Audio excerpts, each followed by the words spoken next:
గౌరవనీయులైన మంత్రి గారికి ఒక చిన్న విన్నపం సార్. ఏంటంటే రీసెంట్గా కేరళలో ఒక మంచి పాలసీతో వచ్చారండి. మీరు చేయి దింపండి, చూశాను మిమ్మల్ని. కేరళలో ఒక పాలసీ ఏంటంటే ఈ లిక్కర్ కన్జంప్షన్ మన రాష్ట్రంలో బాగా ఎక్కువ, మన ఆదాయం చూస్తేనే తెలుస్తుంది. అన్ని ప్లాస్టిక్ బాటిల్స్ వాడుతున్నారు.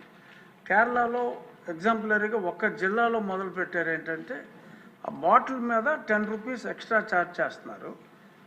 ఛార్జ్ చేసిన తర్వాత ఖాళీ బాటిల్ ఇచ్చిన వెంటనే they have to repay the 10 rupees.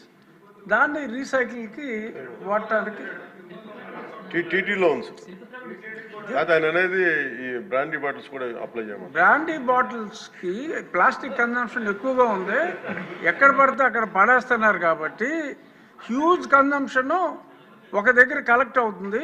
అది ఈ కొంచెం ఎక్సైజ్ డిపార్ట్మెంట్ వాళ్ళతోటి కోఆర్డినేట్ చేసుకుంటే major percentage of plastic waste ఒకటి చేయొచ్చండి. కేరళలో ఇంప్లిమెంట్ అయింది.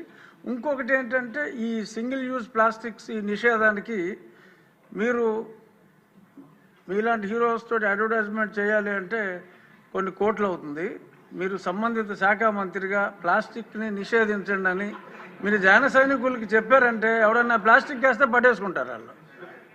ఆ మధ్యన గోతులు ఎలా కప్పెట్టారో కొన్ని సంవత్సరాల క్రితం రోడ్లు మీరు బాగు చేయమని పిలిపించినప్పుడు ప్లాస్టిక్ని ఆపండి అని మీరు ఒక్క పిలుపు ఎలా ఇస్తే ఎలా అంతే, ఇంకా అది ఆగిపోతుంది.